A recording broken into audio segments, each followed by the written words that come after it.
Giovanni Bellini, Le Christ bénissant, vers 1465-1470. Paris, Musée du Louvre. Même s'il se trouve dans la prestigieuse Grande Galerie du Louvre, ce tableau de Bellini, un peintre vénitien du XVe siècle, est souvent ignoré par les visiteurs pressés d'aller voir les Léonard de Vinci ou les Raphaël. Et pourtant, cette œuvre est au moins aussi importante que toutes les Jocondes ou les Belles Jardinières. Présenté frontalement, le Christ est le sujet de la composition.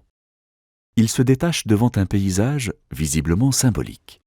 Il s'agit d'une campagne qui pourrait être italienne. Le Christ ressuscité se fait voir dans la réalité de notre monde, au cœur d'un panorama qu'on pourrait apercevoir par la fenêtre. De petits personnages se hâtent en arrière-plan dans une indifférence totale à ce qui se joue. Contrairement à eux, le spectateur est invité à se détourner du monde pour se consacrer au Christ. Plus loin, une large route serpente. Peut-être faut-il la rapprocher de la fameuse déclaration de l'Évangile de Jean « Je suis le chemin, la résurrection et la vie ». Qu'il a l'air fragile, ce tout jeune héros. Les mains sont émaciées, les os roulent sous la peau, le visage est pâle, les traits sont creusés et surtout, d'effroyables cernes ourlent les yeux. La bouche s'entr'ouvre, comme si la respiration était douloureuse. Les blessures de la couronne d'épines et des clous ne sont pas guéries, et du sang frais en dégoutte. Seule la plaie du côté paraît en voie de cicatrisation, mais elle est affreusement béante. Toute la vie se concentre dans les deux yeux gris, humides et lumineux, qui semblent infiniment là. Contrairement aux autres images de dévotion, le Christ ne tourne pas ses yeux vers le spectateur pour lui donner personnellement sa bénédiction.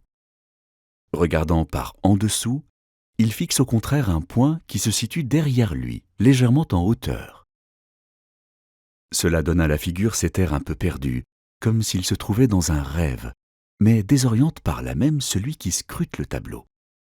Le regard de compassion et de tristesse s'adresse à d'autres. De manière subtile, Bellini décentre ainsi le spectateur de sa relation individuelle avec le Sauveur et l'invite à tourner ses regards vers ce qui l'entoure. Quel sens prêter à ce regard épuisé ? Il dit certainement la dureté des épreuves de la passion que la puissance de la résurrection n'a pas encore effacée.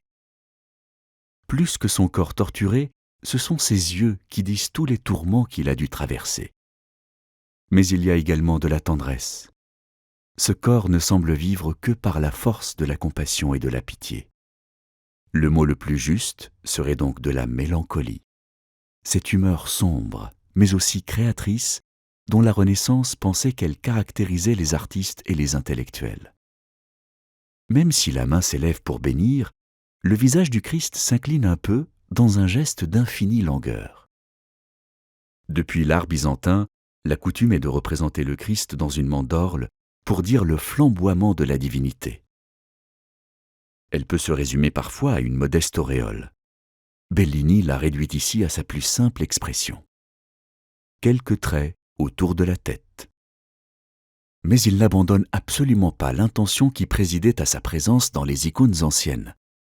Le Christ est baigné d'une douce lumière dont la précision est rendue possible par la technique de la peinture à l'huile nouvellement inventée.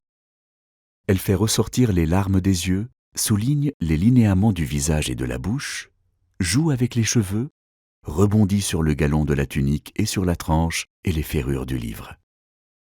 Elle permet de faire saillir les lignes de la main droite et la finesse des osselets de la main gauche. Sa présence est tout autant théologique qu'esthétique. Par la douceur de la lumière, Bellini suggère que nous sommes à l'aube d'un jour nouveau, mais aussi d'une époque nouvelle. Jamais on n'avait montré le ressuscité aussi brisé et fatigué. Il est habituellement triomphant, rayonnant, bouillonnant de vie. Le peintre présente ici le Dieu revenu de l'enfer, au sens propre comme au sens figuré. Reprenant l'enseignement de l'Épître aux Hébreux, affirmant que c'est par l'épreuve que le Fils peut devenir le Sauveur, Bellini dresse le portrait d'un Dieu qui a appris la souffrance et qui désormais sauve par compassion.